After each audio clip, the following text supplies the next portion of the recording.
સુરત શહેરમાં છેલ્લા 15 દિવસથી જોવા મળી રહેલા ગરમીના ઉકળાટ વચ્ચે શાકભાજીની આવકની સાથે ભાવમાં પણ વધઘટ જોવા મળી છે. શાકભાજીની આવકની દ્રષ્ટિએ સંભવતઃ સમગ્ર એશિયામાં પહેલા નંબરે હોય એવી સરદાર માર્કેટ યાર્ડમાં આજે 44 શાકભાજીની 3504 ટનની આવક નોંધાઈ છે. સુરત શહેરમાં શાકભાજીના ઉત્પાદનનું પ્રમાણ ધીરે ધીરે અત્યંત ઓછું થઈ રહ્યું છે. મોટાભાગના શાકભાજી માટે મહારાષ્ટ્રના ગામડાઓ પર આધારિત રહેવું પડે છે. આજે સુરત સરદાર માર્કેટ યાર્ડમાં ટામેટા, બટાકા, કોબીજ, કોળા, ચીબડા, મકાઈ અને બીટની ખેતી કરતા ખેડૂતોને નુકસાની ભોગવવાનો વારો આવ્યો છે, કારણ કે તેમને પ્રતિ કિલોગ્રામે માત્ર ₹4 થી 7 જ મળી શક્યા છે. ગુજરાત રાજ્યમાં અમદાવાદ કરતાં પણ શાકભાજીની વધુ આવક કરતું કોઈ માર્કેટ યાર્ડ છે તો તે સુરતની એપીએમસી માર્કેટ યાર્ડ જ છે.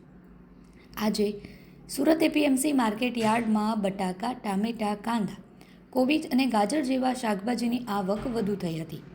શાકભાજીની આવકમાં વધારો છે તેની સામે કેટલાક શાકભાજીના ભાવમાં સામાન્ય વધઘટ જોવા મળી છે. આજે માર્કેટ યાર્ડમાં સૌથી વધારે આવક બટાકાની એટલે કે 970 ટન જોવા મળી હતી, જેમાં પ્રતિ 20 કિલોએ મહત્તમ ભાવ ₹360 જ્યારે ન્યૂનતમ ભાવ ₹130 રહ્યો હતો. યાર્ડમાં આજે બીજા નંબરે ટામેટાની આવક 485 ટન નોંધાઈ હતી. પ્રતિ 20 કિલોએ મહત્તમ ભાવ ₹220 જ્યારે ન્યૂનતમ ભાવ ₹80 જ રહ્યો હતો.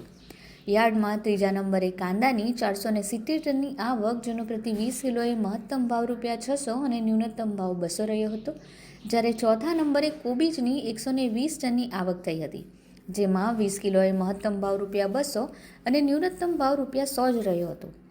ગત અઠવાડિયાની સરખામણીએ આ અઠવાડિયે બટાકા, ટામેટા અને કાંદા જેવા શાકભાજીની આવકમાં તો મોટો વધારો નોંધાયો છે, જ્યારે કોબીજની આવકમાં 10 ટન જેટલો ઘટાડો નોંધાયો છે.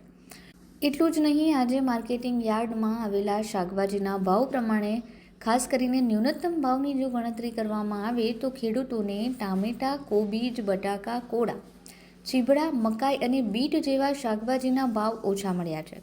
તેમને ₹80 થી 130 પ્રતિ 20 કિલોગ્રામે મળતા તેઓમાં પણ નિરાશા છે. આ પ્રમાણે 1 કિલોની ગણતરી કરવામાં આવે તો આ ભાવ માત્ર ને માત્ર ₹4 થી લઈને ₹7 સુધીના જ છે. તેની સામે માર્કેટ યાર્ડમાં આજે ચોળી, લસણ, લીલી હળદર, પાપડી, ગિલોડા, ગુવાર અને લીંબુના ખેતી સાથે જોડાયેલા ખેડૂતોને ભાવ મહત્તમ મળ્યા છે.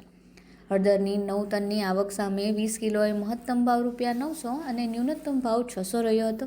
એટલે કે ગત અઠવાડિયાની સરખામણીએ આવક એટલી જ છે, પરંતુ ભાવમાં ઘટાડો છે.